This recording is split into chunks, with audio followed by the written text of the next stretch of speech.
যমুনা বাড়িয়েছি, সেই কারণে আমরা লোকজনকে জিজ্ঞেস করে বের করতে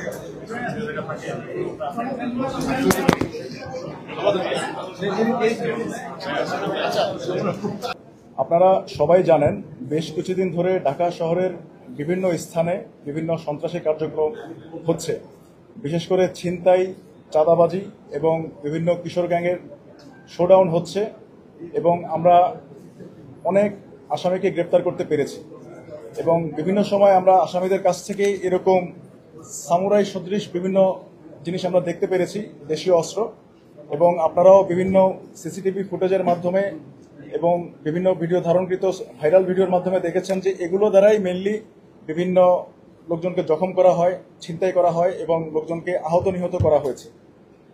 আমরা খবর পেয়েছি যে এই আইটেমগুলো সন্ত্রাসীদেরকে কোনো একটা জায়গা থেকে সাপ্লাই দেওয়া হচ্ছে এবং গোপনে বিক্রি করা হচ্ছে এবং কিছু কিছু সময় তাদেরকে ভাড়াও দেওয়া হচ্ছে এবং কিছু কিছু সময় ফ্রি ডেলিভারি দেওয়া হচ্ছে, হোম ডেলিভারি দেওয়া হচ্ছে। এছাড়াও বিভিন্ন মিডিয়ার মাধ্যমে আমরা জানতে পেরেছি যে ঢাকার কোনো একটা স্থান থেকে এই আইটেমগুলো সন্ত্রাসীদের হাতে দেওয়া হয় এবং আমাদের কাছে গ্রেপ্তারকৃত বিভিন্ন সন্ত্রাসীরা আমাদের কাছে স্বীকার করে যে তারা এই একটা স্থান থেকে এই ধারালো অস্ত্রগুলো, এই সামুরাইগুলো তারা সাপ্লাই পাচ্ছে। অতঃপর আমরা আমাদের গোয়েন্দা কার্যক্রম শুরু করি।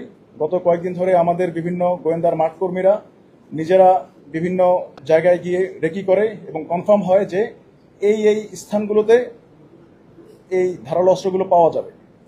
অতঃপর আমরা আজকে নিউ মার্কেটে গিয়ে 3 থেকে 4টি দোকানের মধ্যে তল্লাশি চালিয়ে আমরা এই ধারালো অস্ত্রগুলো উদ্ধার করতে সক্ষম হই।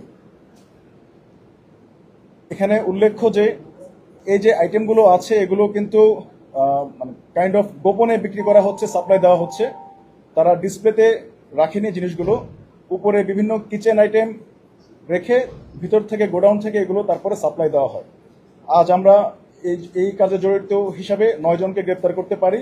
মোট 3টি দোকান থেকে মূলত এই আইটেমগুলো পাওয়া যায়।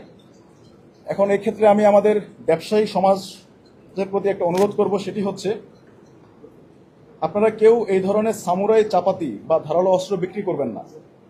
অনেকেই এগুলো হয়তো সুভেনির হিসাবে সংগ্রহ করেন, কিন্তু দেশের বর্তমান বাস্তবতা হলো এগুলো বিভিন্ন সন্ত্রাসী গোষ্ঠী ব্যবহার করছে এবং এতে সাধারণ মানুষের জানমালের ক্ষতি হচ্ছে। এই প্রবণতা যে কোনোভাবে বন্ধ করতে হবে। আর সাধারণ জনগণের প্রতি আমার একটি অনুরোধ আছে, সেটি হচ্ছে কিশোর গ্যাংয়ের দৌরত্ব বন্ধ করতে হবে এবং ইনশাল্লাহ আমরা তা বন্ধ করবই। আপনাদের আশেপাশে কেউ ধারালো অস্ত্রের অবৈধ ব্যবসা করলে আমাদের নিকটস্থ সেনা ক্যাম্পে খবর দিবেন। সকলের সম্মিলিত প্রচেষ্টায় কিশোর গ্যাংয়ের কার্যকলাপ বন্ধ করা সম্ভব হবে ইনশাল্লাহ। পরিশেষে আমি বলতে চাই, দেশের আইন শৃঙ্খলা রক্ষায় বাংলাদেশ সেনাবাহিনীর দৃঢ় অবস্থানে রয়েছে। আমরা দিনরাত চেষ্টা করে যাচ্ছি যাতে দুষ্কৃতিকারীরা কোনো অবস্থাতেই দেশে অস্থিতিশীল পরিস্থিতি সৃষ্টি করতে না পারে। এ ব্যাপারে আপনাদের সহযোগিতা একান্ত কাম্য। সবাইকে ধন্যবাদ।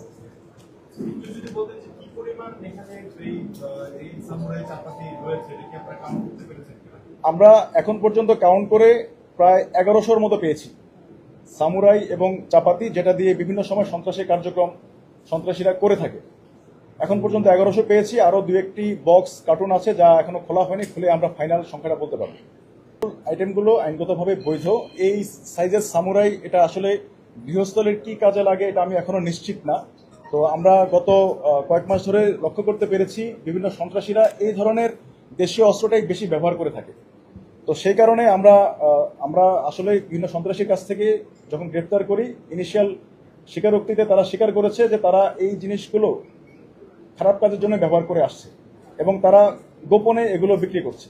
এবং আমি আগেই বলেছি যে কিছু কিছু আইটেম আছে যেটা হাউসহোল্ড কাজে ব্যবহৃত হয়, সেটি কিন্তু আপনার ওপেনলি ব্যবহার করা হচ্ছে, আর এই আইটেমগুলো সিক্রেটলি বিক্রি করা হচ্ছে এবং কাইন্ড অফ হোম ডেলিভারি দেওয়া হচ্ছে।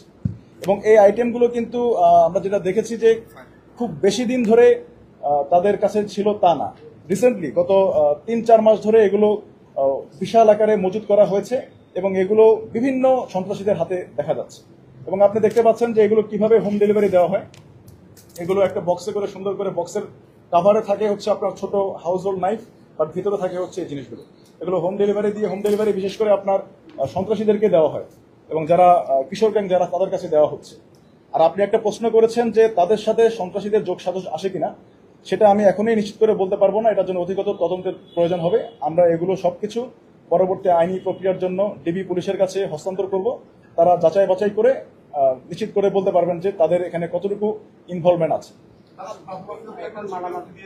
হ্যাঁ, এগুলো তারা বিক্রি করে সাপ্লাই দেয়, এটা তারা প্রাথমিক স্বীকারোক্তি হিসেবে দিয়েছে। বাট তারা অনেকে দাবি করছে এটা দিয়ে যে সন্ত্রাসী কার্যক্রম হচ্ছে, সন্ত্রাসীরা দেশের অস্থিতিশীল পরিস্থিতি তৈরি করছে, এই ব্যাপারে তারা সম্পূর্ণ নিশ্চিত না বলে আমাদেরকে বলেছে। বাট এটার জন্য আরো অধিকতর তদন্তের প্রয়োজন হবে। তারা যদি নিশ্চিত না বিষয়টা, তাহলে এই বিষয়টা তো তারা মানে প্রকাশ্যে বিক্রি করতো, এত ভিতরে গোডাউনের ভিতরে রাখার তো কোনো প্রশ্ন আসে না স্বাভাবিকভাবে। এই জিনিসটা আপনারা কিভাবে দেখছেন? এটার জন্য আসলে আমাদের অধিকতর তদন্ত করতে হবে।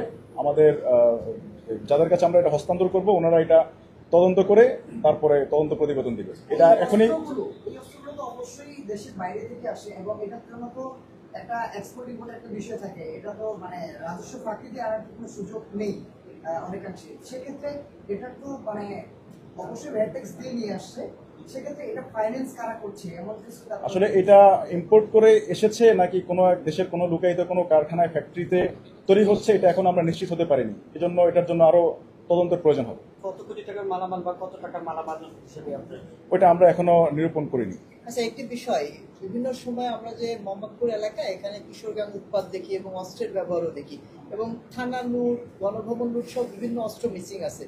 তো আপনারা এই যে উদ্ধার কার্যক্রম চালালেন, অবৈধ অস্ত্র উদ্ধার মোহাম্মদপুর আপনার এরিয়ার মধ্যে পড়ে, সেই জায়গায় আপনাদের প্রক্রিয়াটা কিংবা গুরুত্ব দিচ্ছেন কতটা, সেটা নিয়ে যদি। যে আমার কাছে একটা পরিসংখ্যান আছে, আমি বলতে পারি যে আমাদের এই মোহাম্মদপুর সেনাবাহিনী কর্তৃক এই পর্যন্ত আমরা প্রায় 306টি অবৈধ আগ্নেয়াস্ত্র উদ্ধার করতে পেরেছি এবং আমরা নিকটস্থ থানায় তা জমা দিয়েছি। এবং প্রায় 8,215 রাউন্ড অ্যামুনেশন আমরা উদ্ধার করে জমা করতে পেরেছি। এবং আজকের এই অভিযান ছাড়া আমরা 548টি বিভিন্ন ধারালো অস্ত্র উদ্ধার করে আমরা বিভিন্ন থানা জমা দিয়েছি। আর এছাড়াও আমাদের কাছে এই পর্যন্ত 818 জন এই মোহাম্মদপুর শেরেবাংলা এবং আদাবর এলাকায় আমরা বিভিন্ন সন্ত্রাসী, বিভিন্ন দুষ্কৃতিকারী এবং বিভিন্ন মাদক ব্যবসায়ীদের গ্রেপ্তার করেছি। এখন পর্যন্ত আমাদের দ্বারা 818 জন গ্রেপ্তার হয়েছে। এটা হচ্ছে আমাদের স্ট্যাটিস্টিক্স। আর এই আইটেমগুলো যেটা আমি বলতে চাচ্ছিলাম যে আমরা প্রচুর আসামি গ্রেপ্তার করেছি এবং তাদের কাছ থেকে প্রাপ্ত দেশীয় অস্ত্র বা আগ্নেয়াস্ত্র জমা দিচ্ছি। আগ্নেয়াস্ত্র অনেক কমেছে, বাট এগুলো যতবারই আমরা গ্রেপ্তার করি ততবারই কিছু না কিছু আমরা পাই। তখন আমাদের কাছে মনে হচ্ছে যে maybe there is a some supplier, তারা হয়তো সাপ্লাই পাচ্ছে, কারণ এগুলো কখনো শেষ হচ্ছে না। সন্ত্রাসী অনেক কমেছে, বাট দেশীয় অস্ত্রগুলো কমছে না। আর তার উদাহরণ আপনারা এখনই দেখলেন। বাংলাদেশের সবচেয়ে মানে শক্তিশালী একটি গোষ্ঠীর নাম হচ্ছে সেনাবাহিনী। এই সেনাবাহিনী মাঠে থাকার পরেও আমরা কেন দেশে এত বিশৃঙ্খলা দেখছি? বিশেষ করে আপনার জন্য যদি আমি বলি, তাহলে কিন্তু এখানে কিন্তু মানে আমরা নিজেরাও রাত্রেবেলা যখন অফিস থেকে বাসায় যাব, মানে নিজেরাই সংখ্যায় থাকি যে আল্লাহ এটা করবো নাকি।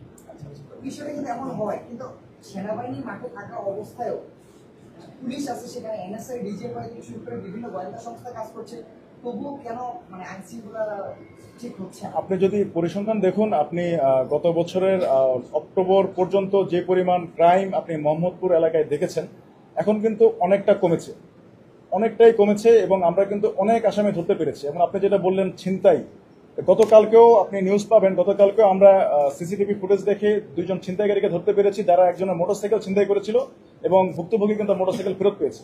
এবং বিভিন্ন সময় আপনারা যে সোশ্যাল মিডিয়াতে যে ভিডিওগুলো আপনারা আপলোড করছেন, আমি ধন্যবাদ জানাবো। ওই ভিডিওগুলোর কারণে আমরা কিন্তু সন্ত্রাসীদের চিহ্নিত করতে পারছি এবং তাদেরকে আমরা তথ্য প্রযুক্তির সহায়তায় ট্র্যাক করে আমরা কিন্তু তাদেরকে গ্রেপ্তারের আওতায় আনতে পেরেছি। এবং অনেক ভুক্তভোগী কিন্তু তারা তাদের ছিনতাইকৃত মালামাল, ধরুন মোবাইল অথবা কোনো মোটরসাইকেল বা অন্য কোনো গুরুত্বপূর্ণ সামগ্রী কিন্তু ফেরত পাচ্ছেন। তো আমাদের কিন্তু সাকসেস স্টোরি কিন্তু আছে। তো আমরা মোটামুটি আমি বলতে পারি অনেকটাই আমরা নিয়ন্ত্রণে আনার চেষ্টা করছি, আমরা চেষ্টা করে যাব। তো আপনারা যদি সবাই আমাদেরকে সহযোগিতা করেন, আমাদেরকে যদি এরকম বিভিন্ন ইনসিডেন্টগুলোর ভিডিও, সিসিটিভি ফুটেজ এবং তথ্য যদি আমাদেরকে দিতে পারেন যেভাবে আপনারা দিচ্ছেন, তাহলে আমরা ইনশাল্লাহ আমরা অবশ্যই এই এলাকাকে, পুরো দেশকে আমরা সন্ত্রাসমুক্ত করতে পারবো ইনশাল্লাহ। এগুলো জব্দ করেছেন এবং যে বিষয়টা আপনি বলছিলেন যে এগুলো তার সাপ্লাই দিচ্ছে, যে বিষয় বিষয়টা কিন্তু আমরা আগে দেখি যে তারা কিশোর গ্যাংয়ের মতো একটা তুচ্ছ বা বিচ্ছিন্ন যে গ্রুপ তাদেরকে সাপ্লাই দিচ্ছে, এটা কি কোনো নেটওয়ার্ক হয়েছে কিনা, আপনারা কি এমন কিছু ধারণা করছেন? যে আমরা কিছু তথ্য পেয়েছি, এটা আমরা ফার্দার ইনভেস্টিগেশন করব। তো তদন্তের স্বার্থে আমি এখনই সব ডিসক্লোজ করতে চাচ্ছি না। ডিসক্লোজ করলে হয়তো যাদেরকে এখন আমরা গ্রেপ্তার করতে পারিনি, অথবা হয়তো যারা দেখেছে আমরা অভিযান চালাচ্ছি, যারা পালিয়ে গেছে তারা থেকে হয়তো আর পাওয়া যাবে না। তো সেই জন্য আমি এখনই সবার নাম বলতে চাচ্ছি না। তো যাদেরকে আমরা গ্রেপ্তার করতে পেরেছি, যে 3টা দোকানের কর্মচারী এবং মালিক, তাদেরকে আমরা ডিবি পুলিশের কাছে হস্তান্তর করব এবং সেই সাথে আমাদের ছায়া তদন্ত অব্যাহত থাকবে। নিউ মার্কেটের যে দোকান এটি নিউ মার্কেটে বিভিন্ন যে হাউস হোল্ড আইটেম যেখানে বিক্রি করে নিচতলায়, সেখান থেকে পেয়েছি আমরা। আরেকটা বিষয় হচ্ছে এইসব অস্ত্র, বিশেষ করে কয়েকটি স্পেসিফিক অস্ত্র আছে যেগুলো আমরা দেখি যে মোহাম্মদপুর এলাকায় থেকে ব্যবহার করে। আপনারা এমন কোনো তথ্য পেয়েছেন যে নিউ মার্কেট অথবা অন্য চকবাজার বা যেসব এলাকা থেকে উদ্ধার করা হয়েছে, সেখান থেকে মোহাম্মদপুরে কেউ নিয়ে এসে ডিলারশিপের মাধ্যমে তারা ছড়ায় দেয়? হ্যাঁ, আমরা কিছু তথ্য পেয়েছি, কিছু নেটওয়ার্কের তথ্য আমরা পেয়েছি। তো আমি আসলে তদন্তের সাথে এখনই সব বলতে চাচ্ছি না। এই জিনিসগুলো যদি আমি বলে দিই তাহলে ফার্দার আমাদের অপারেশন করে হয়তো আসামিদেরকে পাওয়া যাবে না। যাদেরকে গ্রেফতার করছেন ওনারা কি আসলে কোনো সন্ত্রাসী কর্মকাণ্ডের সাথে যুক্ত আছে কিনা বা এই ধরনের ওনাদের সাথে সরাসরি সন্ত্রাসী কার্যক্রমের কোনো সম্পর্ক পাওয়া যায়নি। ওনারা সন্ত্রাসীদেরকে দিচ্ছেন, তো সন্ত্রাসী যারা কার্যক্রম করছে তারা গ্রেপ্তার হচ্ছে আমাদের কাছে। ওনারা শুধু সাপ্লাই দিচ্ছেন।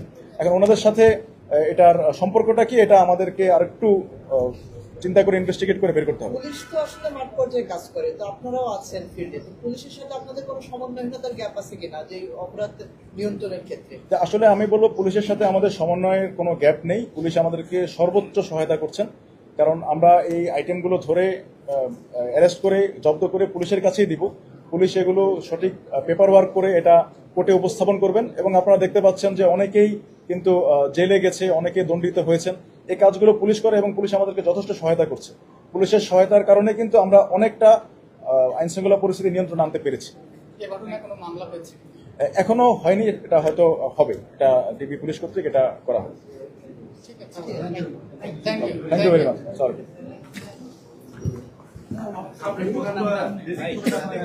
ডেজিগনেশনটা আপনার নাম এবং আমি লেফটেন্যান্ট কর্নেল নাজিম আহমেদ। আমি লেফটেন্যান্ট কর্নেল নাজিম আহমেদ। আমি অধিনায়ক 23 ইস্ট বেঙ্গল রেজিমেন্ট।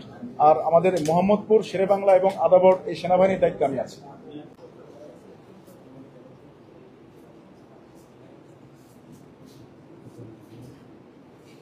আর এক মিনিট পরে শুরু করবো। আমরা একটু ফাইনাল কোনো কি অ্যাডজাস্টমেন্ট থাকলে করে দিতে পারবো।